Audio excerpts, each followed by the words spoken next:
আপনারা জানেন গত পরশুদিন অর্থাৎ ৮ মার্চ পঞ্চগড় 0 পয়েন্টে সীমান্ত হত্যার প্রতিবাদে দুই পক্ষের বৈঠক। আপনারা দেখছেন সমাজের চিত্র টিভি সংবাদ। পঞ্চগড় থেকে তোতা মিয়ার পাঠানো ভিডিও তথ্যচিত্রে দেখুন বিস্তারিত। পঞ্চগড় গত ৮ মার্চ ভারত বাংলাদেশ সীমান্তে বিএসএফের গুলিতে আলামিন নামে চোরাকারবারি নিহত হয়। তারই প্রতিবাদে ও মরদেহটি দেশে ফিরিয়ে আনতে তেঁতুলিয়া বাংলাবান্ধা 0 পয়েন্টে পতাকা বৈঠক অনুষ্ঠিত হয়েছে। ১০ মার্চ সোমবার বিকেল ৩:৩০টায় তেঁতুলিয়া বাংলাবান্ধা 0 পয়েন্টে ভারত বাংলাদেশ দুই পক্ষের সেক্টর কমান্ডার পর্যায়ে সৌজন্যে সাক্ষাৎ করেন। বাংলাদেশ বিজিবি এর পক্ষ থেকে নেতৃত্ব দেন কর্নেল গোলাম রব্বানী।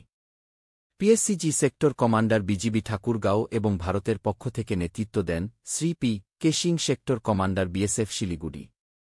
এ সময় বিএসএফকে সীমান্ত হত্যাকাণ্ডের জন্য কঠোর প্রতিবাদ জানায় বাংলাদেশ বিজিবি এবং বলেন বিএসএফ সীমান্ত হত্যাকাণ্ড ঘটিয়ে মানবাধিকার লঙ্ঘন করেছেন। এ ব্যাপারে বিএসএফ জানিয়েছেন বিএসএফের সদস্যরা আত্মরক্ষার্থে ফায়ার করেছে, যা অনাকাঙ্ক্ষিত, এই জন্য তারা দুঃখ প্রকাশ করেছে। সেই সাথে ভবিষ্যতে এই ধরনের ঘটনা আর ঘটবে না বলে আশ্বস্ত করেছেন এবং বাংলাদেশি যুবকের মরদেহটি ভারতীয় আইনি প্রক্রিয়া সম্পন্ন করে দ্রুত মৃতের পরিবারের কাছে হস্তান্তর করা হবে বলে জানান। সমাজের চিত্র টিভি সংবাদের সাথে থাকার জন্য ধন্যবাদ। সবার আগে আপনার এলাকার সংবাদ পেতে আমাদের চ্যানেলটিকে সাবস্ক্রাইব, লাইক, ফলো দিয়ে সাথে থাকুন। পরবর্তী সংবাদ শোনার আমন্ত্রণ রহিল।